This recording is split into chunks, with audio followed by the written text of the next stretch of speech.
श्याम एक बहुत ही साहसी, होनहार और समझदार इंसान है। उसकी एक बेटी है जिसे वह बहुत प्यार करता है। उसकी बेटी का नाम नीता है। वह अपनी बेटी को हमेशा अच्छी अच्छी और प्रेरणादायक बातें सिखाया करता है और उसकी बेटी भी उसका पूरा कहना मानती है। एक दिन अचानक नीता ने अपने पापा से कहा कि पापा चलो आज हम बाहर कहीं घूमने चलते हैं। उसके पापा ने भी अपनी बेटी की बात मान ली और दोनों खुशी खुशी घूमने के लिए निकले पड़े। थोड़ी देर तो नीता ने अपने पापा को कार चलाने दिया और फिर नीता ने अपने पापा से कहा कि पापा आज कार मैं चलाऊंगी। उसके पापा श्याम ने कहा, अच्छा ठीक है, लेकर तुम चला लो। श्याम और उसकी बेटी दोनों कार से घूमने के लिए चल तो दिए और नीता कार चलाने लगी, लेकिन अचानक से बीच रास्ते में भयंकर तूफान आ गया। नीता ने अपने पापा से कहा कि पापा अब आप कार चलाओ या तो फिर हम कहीं साइड में कार को रोक दें और फिर थोड़ी देर बाद जब तूफान थम जाएगा तब हम आगे बढ़ेंगे। तो श्याम ने कहा नहीं, कार नहीं रोको और कार को तुम ही चलाओ। नीता बहुत घबरा रही थी, तूफान और तेज हो गया। तब नीता ने कहा पापा अब हम क्या करें, तूफान तो और भी तेज हो गया रहा है। तब श्याम ने अपनी बेटी से कहा कि बस तुम कार चलाती रहो। पर नीता को इतने तेज तूफान में कार चलाना बहुत मुश्किल हो रहा था। आगे तूफान और भी भयंकर होता जा रहा था। तब श्याम की बेटी नीता ने फिर से अपने पापा से बोला पापा अब क्या करूं, तूफान बहुत भयंकर होता जा रहा है। उसके पापा ने फिर से वही जवाब दिया, बेटा कार चलाते रहो। फिर थोड़ा सा और आगे जाने पर बेटी ने देखा कि रास्ते में बहुत सारी गाड़ियां तूफान की वजह से रुकी हुई है।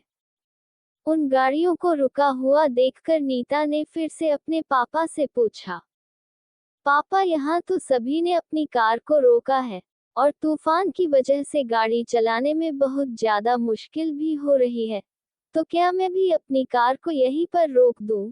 क्योंकि तूफान की वजह से रास्ता भी सही से नहीं देख पा रही हूँ। तो फिर से श्याम ने कहा बेटा कार को धीरे चलाते रहो, रोकना नहीं, बस धीरे धीरे कार को चलाते रहो। अब तो तूफान ने बहुत ही भयंकर रूप ले लिया था, लेकिन नीता ने अपने पापा की बात को मानकर कार को चलाना नहीं रोका। वह धीरे धीरे कार चलाती रही। अचानक ही उसने देखा कि अब मौसम थोड़ा थोड़ा साफ दिखने लगा है। कुछ ही दूर आगे जाने के बाद नीता ने देखा कि तूफान अब थम गया है और सूरज भी निकल गया है। नीता के पिता श्याम ने उससे कहा कि अगर अब तुम चाहो तो बाहर आ सकती हो। तब नीता ने अपने पापा श्याम से पूछा पर अब क्यों? उसके पापा ने उससे कहा कि जब तुम बाहर आओगी तभी तो ये देखोगी कि जो लोग रास्ते में रुक गए थे वह लोग अभी तक उसी तूफान में फंसे हुए हैं और तुमने कार नहीं रोका और चलती रही, तुम चलती रही तो तुम इस तूफान से बाहर आ गई। इसी तरह बुरा समय सभी की जिंदगी में आता है और इस समय में मजबूत से मजबूत इंसान भी प्रयास छोड़ देते हैं, लेकिन बुरे समय में हमें प्रयास कभी नहीं छोड़ना चाहिए, बल्कि उसका डटकर सामना करना चाहिए। कोई न कोई संघर्ष तो सबकी लाइफ में होती ही है। जो संघर्ष को धैर्यपूर्वक अपनी जिंदगी से बाहर करने का प्रयास करते रहता उसकी जिंदगी का कठिन से कठिन समय भी आसानी से गुजर जाता है और फिर अच्छा समय जल्दी ही वापस आ जाता है। इसलिए हमें निराश होकर नहीं बल्कि आशा के साथ धैर्यपूर्वक उस कठिन समय को पीछे छोड़कर आगे बढ़ते रहना चाहिए।